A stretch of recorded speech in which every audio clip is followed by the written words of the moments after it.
डुलत असो आनंदे निर्भय डुलत असो सर्व सुख यालो सर्व अलंकार सर्व सुख यालो सर्व अलंकार.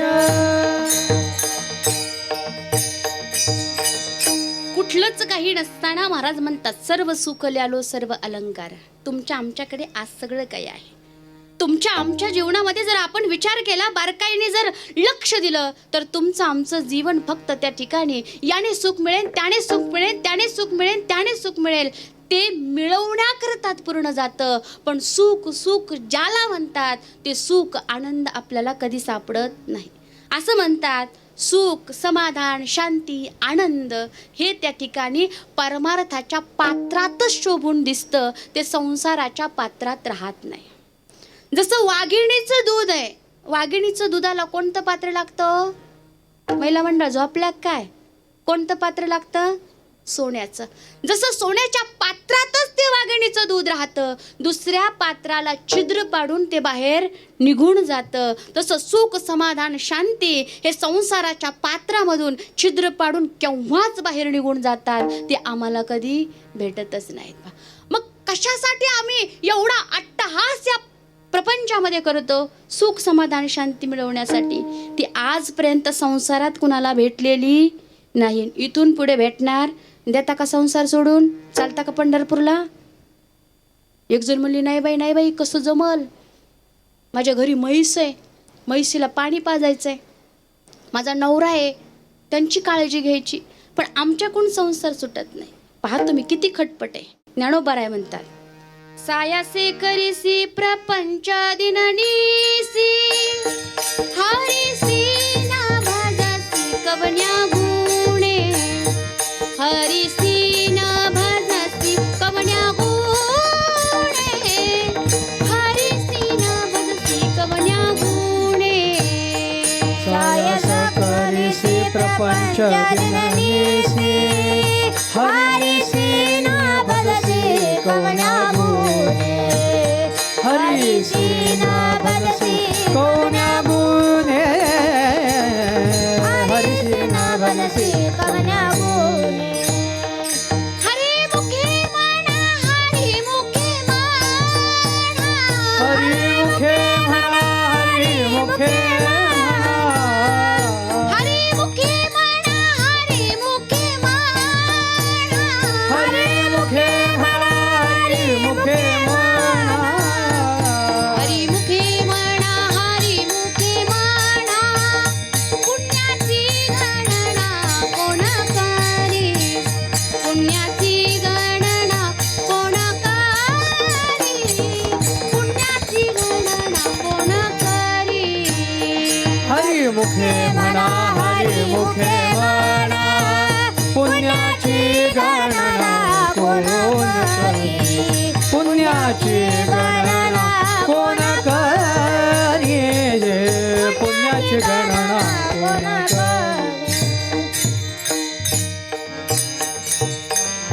सायासे करीशी अगदी सायासाने माणूस काय करतोय? प्रपंच करतोय.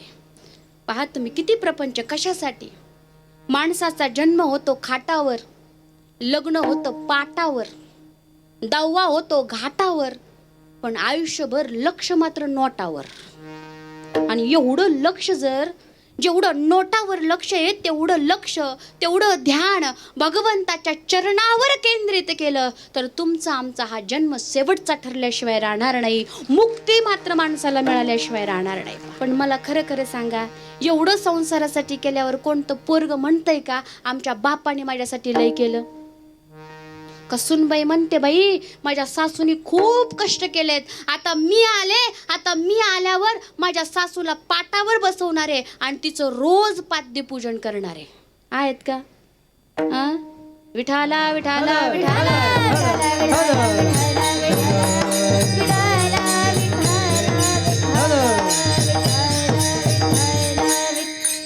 मग या प्रपंचाकरता इतकं करून काही उपयोग नाही. पहा, कारण जेवढं जेवढं करतोय ना ते निष्फळ आहे. जिथं निरर्थकता आहे, जे केल्याच्या नंतर जिथं श्रम साफल्य आणि श्रम वैफल्य जिथं श्रम केल्याच्या नंतर ते वैफल्य म्हणजे वायला जातंय, त्याचा काही उपयोग होत नाही, त्याचं फळ मिळत नाही. मग काय केल्याच्या नंतर आम्हाला फळ मिळणार आहे?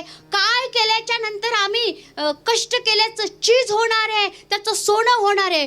जगद्गुरु तुकोबाराय म्हणतात, तुम्ही परमार्थ करा. या परमार्थामध्ये जे जे काही कराल ना, ते यत्किंचित सुद्धा व्हायला जाणार नाही. अभंगाचं शेवटचं चरण आहे पहा. तुका म्हणे श्रम केला, तुका म्हणे श्रम केला, तुका म्हणे श्रम केला, तुका म्हणे श्रम केला, तुका म्हणे श्रम केला, तुका म्हणे श्रम केला, म्हणे श्रम केला, म्हणे श्रम केला, अवघाला फळासी, अवघाला फळासी, अवघाला फळासी, लाभे लाभ दुनावला, लाभे लाभ दुनावला, अवघाला फळासी, अवघाला फळासी, लाभे लाभ दुनावला,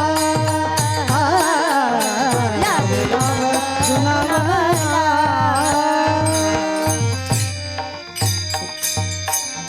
महाराज म्हणतात, आम्ही श्रम केलं, सायास केले, आणि जेवढे सायास केले, कष्ट केलं, मेहनत केली, ती यत्किंचित सुद्धा व्हायला गेली नाही.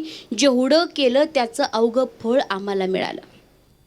आता जशी भूमी असते तशी मंदिराची जडणघडण असते, आणि जशी अभंगाची भूमिका असते तशी अभंगाची सोडवणूक असते. पहा, आता अभंग म्हटलं, कीर्तन म्हटलं की पहिल्या चरणापासून सुरुवात होते, पण आपण इथं शेवटपासून वरती येणार आहेत.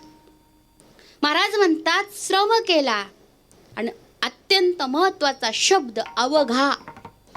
खाली काही शिल्लक न राहता जेवढं केलंय तेवढं आम्हाला फळ मिळालं. जिथं श्रम साफल्य तो परमार्थ आहे, आणि जिथं श्रम वैफल्य तो त्या ठिकाणी प्रपंच आहे. पहा तुम्ही किती किती बिकट परिस्थिती. श्रम वैफल्य, संसारामध्ये श्रम वैफल्य होतंय. पाऊस पडला, आम्ही शेतामध्ये पिकांची लागवड केली, कुणी कपाशी लावली, कुणी ऊस लावला, कुणी ज्वारी लावली, कुणी बाजरी लावली. सगळं त्या ठिकाणी आता शेतकरी आनंदात आहे, सगळं पीक त्या ठिकाणी जोमाने आलंय. अगदी त्या ठिकाणी त्याला वाटतं याचे एवढे पैसे येतील, एवढे पैसे आले की हे करील, मुलाची फीस भरील, मुलीच्या लग्नाची तयारी करील, ह्या वस्तू आणायच्यात, त्या वस्तू आणायच्यात. सगळं त्या ठिकाणी नियोजन झालं.